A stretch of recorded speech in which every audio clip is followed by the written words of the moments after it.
मथुरा में आज उत्तर प्रदेश के मुख्यमंत्री योगी आदित्यनाथ अपने चुनावी शंखनाद के लिए मथुरा पहुंचे, जहां पहले योगी आदित्यनाथ ने भगवान श्री कृष्ण जन्मस्थान भगवान के दर्शन किए और पूजा अर्चना के बाद अपने चुनावी प्रचार की शुरुआत की, जिसमें यहां योगी आदित्यनाथ ने भाजपा द्वारा आयोजित प्रबुद्ध सम्मेलन में भाग लिया और सम्मेलन में आए समाज के हजारों लोगों को सांसद हेमा मालिनी के लिए वोट करने के साथ साथ हर घर में जाकर वोट करने की अपील की, जिसमें मुख्यमंत्री योगी ने विपक्ष पर भी जमकर हमला बोला और कहा कि जिस तरह से एक पक्ष को है जो कि फैमिली फर्स्ट को लेकर चलता है और दूसरी मोदी पक्ष है जिसके लिए नेशनल फर्स्ट है, और क्यों ये आज मोदी की गारंटी है कि जो कहा वो किया, फिर चाहे 500 साल की समस्या राम मंदिर का निर्माण हो या फिर जम्मू कश्मीर से धारा 370 हटाना, जबकि ये नासूर कांग्रेस का दिया हुआ था जहां पर नस्लवाद, आतंकवाद और पथराव का नाम था, लेकिन आज धारा 370 हटने के बाद पूरा जम्मू कश्मीर विकास के पथ पर है। वहीं योगी ने कहा कि जब से मोदी आए हैं तब से एक नए भारत का निर्माण हुआ है, और इसी के साथ साथ वो उन्होंने कहा कि बहुत बड़े लगातार स्तर पर विकास के कार्य किए जा रहे हैं। इसी के साथ साथ सीएम योगी ने सांसद हेमा मालिनी के द्वारा किए गए विकास कार्यों को भी गिनाया और कहा कि वो जो हैं जो कि बहुत बड़ी कलाकार है, और उसके बाद साथ ही उन्होंने यहाँ की समस्या को प्रदेश और देश की संसद में खूब उठाया है, और उन्होंने फिर से एक बार 400 पार और मोदी सरकार का नारा भी गुंजायमान किया है।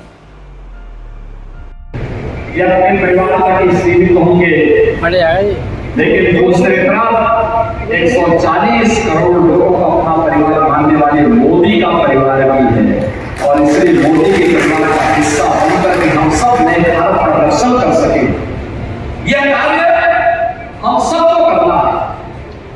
यानी मोदी का मतलब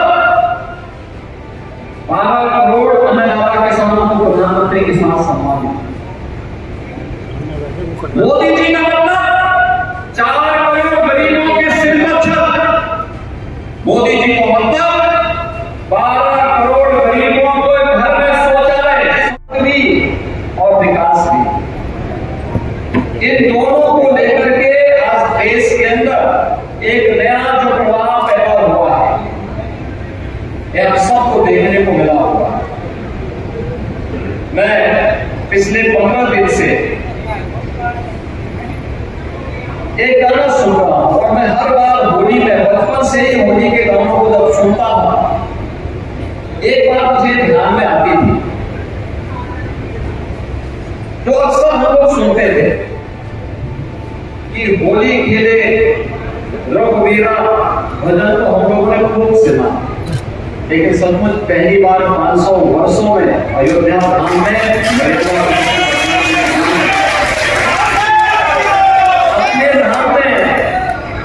विराजमान होकर के होली के साथ दर्शन भी हम सबको कराए, और मथुरा वृंदावन की कुछ गलियां भी इंतजाम तो कर ही रही थी।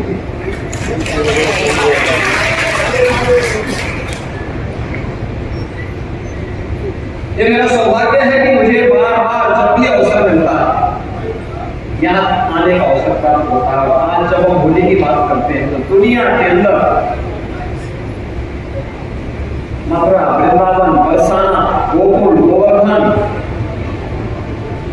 नंदगांव, बलदेव, यहाँ पर खेली गई होली की चर्चा पूरी दुनिया की तरह बंदोबस्तों की और तो श्रद्धालु जनों की भीड़ देखते हुए होती है। हम लोगों को लगता है जितना कुछ हो पा रहा है ये भी कम पड़ रहा है, अब इसमें और कुछ क्या होना है। एक बृहद योजना के साथ आज कार्यक्रमों को आगे बढ़ाने का कार्यक्रम किया जा रहा है। आप देखिए इस धरती का कितना बड़ा प्रभाव है और कितनी बड़ी ताकत है। याद करिए 2021 में जब वैष्णव महाकुंभ का आयोजन यहां हुआ यमुना मैया के तट पर, उन्हीं की कृपा से वृंदावन बिहारी लाल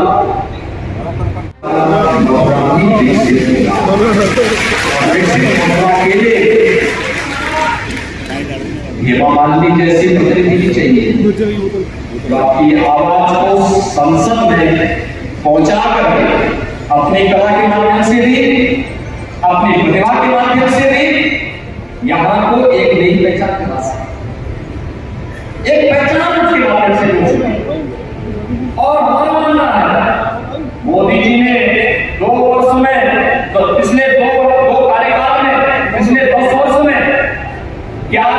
व्यवस्था से भारत को पहुंचाया है 5वीं बड़ी अर्थव्यवस्था के रूप में। और तीसरे कार्यकाल में, मोदी जी के तीसरे कार्यकाल के लिए भारत को दुनिया की तीसरी बड़ी अर्थव्यवस्था बनाना है। और इस तीसरी बड़ी अर्थव्यवस्था के लिए विकसित भारत के लिए, विकसित उत्तर प्रदेश और विकसित मथुरा के लिए भी हम सबको कार्य करना है। और इसी कार्य के लिए आज आपका आह्वान करने के लिए आया हूं आप सभी प्रमुखजनों से। इसमें व्यापार मंडल भी है, अधिवक्ता समुदाय से बाहर एसोसिएशन भी है, इंडियन मेडिकल एसोसिएशन भी है, शिक्षा भी जुड़ी है, समाज के हर तबके के लोग हैं। आप सबका मैं आह्वान करूंगा, आप सभी को प्रधानमंत्री मोदी जी का और हेमा मालिनी जी का प्रतिनिधि बन करके एक घर में जाकर के इस पूरे चुनाव को अपने हाथों में लेना है। सभी लोग सहमत हैं? सभी लोग सहमत हैं? सभी लोग सहमत हैं ना? तो मेरे साथ बोलेंगे वृंदावन बिहारी लाल की, वृंदावन बिहारी लाल की, भारत माता की, भारत माता की, भारत माता की, जय श्री राम। पहचान बनी है, लोग सम्मान के साथ भारत को देखते हैं। हमारे देश के प्रति सम्मान का मतलब 140 करोड़ भारतीय दुनिया के अंदर कहीं भी जाता है तो उसके लिए दुनिया के सामने एक सम्मान देने का एक भाव उसके मन में उभरता है। ये भारत की हर भारतवासी को सम्मान मिलता है। आज भारत के पासपोर्ट की कीमत बढ़ी है, किसके कारण? मोदी जी के द्वारा पिछले 10 वर्ष के अंदर प्रयास किया गया, जो विश्वास देश के अंदर बना है। भारत ने जो कार्य किए हैं, सीमा को सुरक्षित भी किया है, इंफ्रास्ट्रक्चर के बड़े बड़े कार्य हुए हैं, highway, railway, airport, medical college, विश्वविद्यालय, नए नए संस्थाओं का निर्माण हो रहा है, नई नई चीजें आ रही हैं। और गरीब कल्याणकारी योजनाओं का लाभ किस रूप में दुनिया में देखा है भारत के अंदर, बिना भेदभाव के प्रत्येक व्यक्ति को दिया गया। आपने 2014 के पहले गरीब कल्याण के नाम पर देखा होगा, व्यक्ति को, जाति को, मत और मजहब को ध्यान में रखकर के योजनाएं बनाई।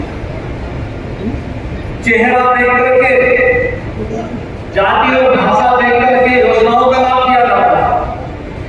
लेकिन 14 के बाद ऐसा नहीं, 14 के बाद तो मोदी जी ने 14 में एक मंत्र दिया था, सबका साथ और सबका विकास का। ये सबका साथ सबके विकास के लोग बिना भेदभाव की योजनाओं का माध्यम व्यक्ति को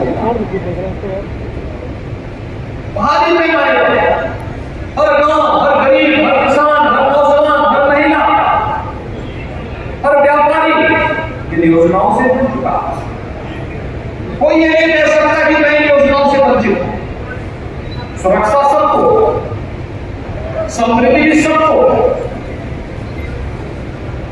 लोक कल्याण का भाव सबके लिए। हमने पुष्टिकरण नहीं, बल्कि मोदी जी ने हर नागरिक की संतुष्टि को आधार बनाया है। किसी जाति, मत और मजहब की पुष्टिकरण को आधार नहीं बनाया।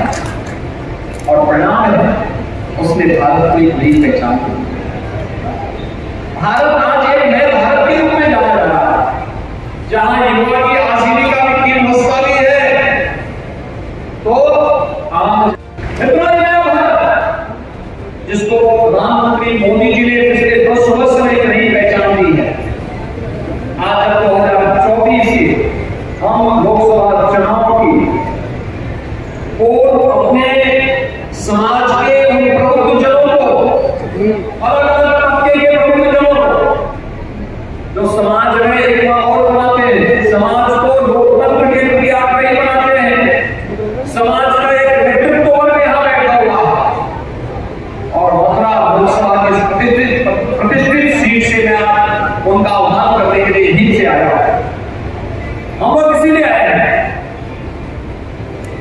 परिणाम तो सबका है कि आपका आशीर्वाद फिर से हिमा जी को मिलेगा, क्योंकि हिमा जी कला के साथ साथ संस्कृति की प्रतिनिधि है।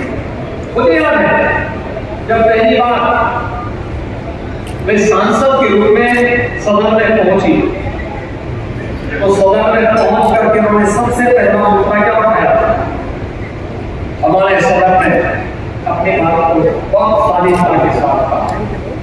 उन्होंने कहा था उस समय सदन में एक ही बात कही, उन्होंने कहा मैं क्षेत्र का प्रतिनिधि बनकर के यहाँ सदन में आए हूँ, देश के उच्च सदन में आए हैं और उच्च सदन में आकर के मैं क्यों वहां की पीड़ा आपके सामने रखना चाहता हूँ।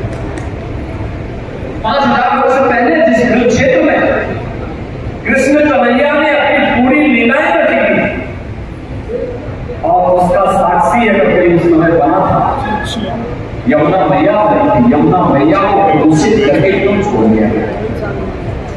यमुना मैया की आवाज देश की संसद में उठी थी और मित्रों देश की संसद में उसी समय जब नमामि गंगे परियोजना बनी थी, तो नमामि गंगे परियोजना के माध्यम से फिर भारत सरकार ने जो कार्यक्रम प्रारंभ किए, आज आप देखते होंगे नमामि गंगे परियोजना के कार्य को द्रुत गति से आगे बढ़ाने का कार्य प्रारंभ हुआ और नमामि गंगे के माध्यम से आज प्रयागराज में आप जाएंगे तो प्रयागराज में कुंभ करने के लिए जो हमारे पूरे संतजन जाते हैं या माघ मेले में गए, उनको प्रयागराज नदी में प्रयागराज दिखाई गए।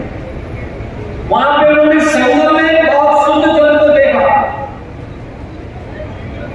लेकिन अब गंगा मैया के बाद यमुना मैया की ही बारी है और इसके बारे में हमारी कार्ययोजना पूरी के साथ आगे बढ़ रही है। कुछ एसडीपी बन चुकी है, कुछ बनने जा रही है।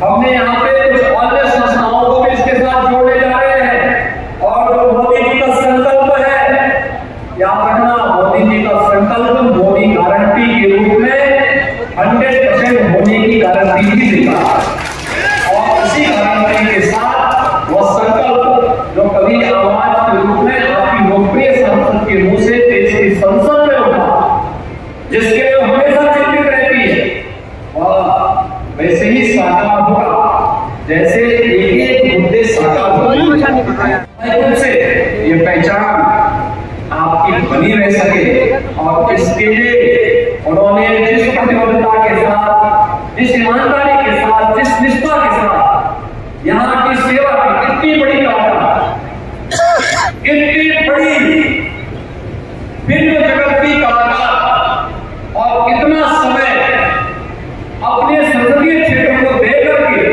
वहां के मुद्दों को संसद में रख करके विभिन्न मंत्रालयों के सामने रख करके, और मैं तो पहुंचा देता हूं कि प्रदेश में भी आकर के मुख्यमंत्री के सामने भी यहाँ की बातों को रखती है कि हमारे मुताबिक बातों पर सारा की है, ये समस्याएं हैं, इनका समाधान होना ही है, इनका समाधान होना ही है।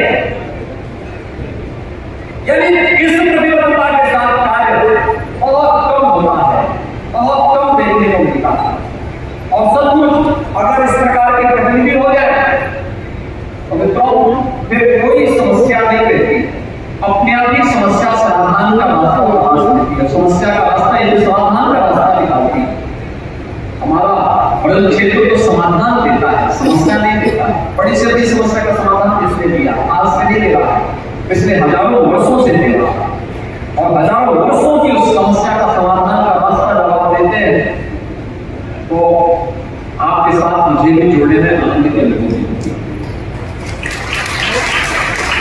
मैं आपके उस अवसर पर केवल आपसे ये बात कहने के लिए आया हूं कि हम लोगों ने बदलते हुए इस चुनाव को देखा, पूरे देश को देखा और 10 वर्ष में बहुत नजदीक से हम लोगों ने इस चीज को महसूस किया। मैं इन प्रबुद्धजनों के सामने यही प्रश्न रखना चाहता हूं। पूरा देश आज एक प्रश्न कर रहा है और प्रश्न ये इस चुनावी समर में वो खेले बहुत स्पष्ट नजर आ रहे हैं, बहुत स्पष्ट नजर आ रहे हैं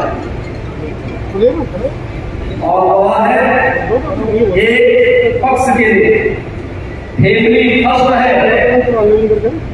तो मोदी जी के नेतृत्व में जो पक्ष है उसके लिए नेशन फर्स्ट है।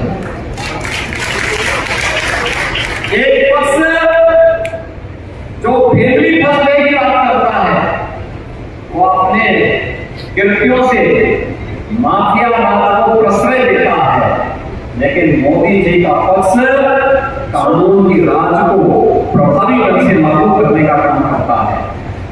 एक पक्ष जो माफिया राज को प्रश्रय देता है और भ्रष्टाचार का पक्षधर है, और मोदी जी का पक्ष जीरो टॉलरेंस का पक्षधर है। एक पक्ष जो माफिया राज और पुष्टिकरण का पक्षधर है, वह पुष्टिकरण के नाम पर व्यक्ति जाति मत और मजहब के आधार पर समाज को बांटना चाहता है, लेकिन मोदी जी के नेतृत्व में सबका साथ और सबके विकास के माध्यम से जातिवाद नहीं बल्कि गरीब कल्याणकारी योजनाओं का लाभ बिना भेदभाव के समाज के हरेक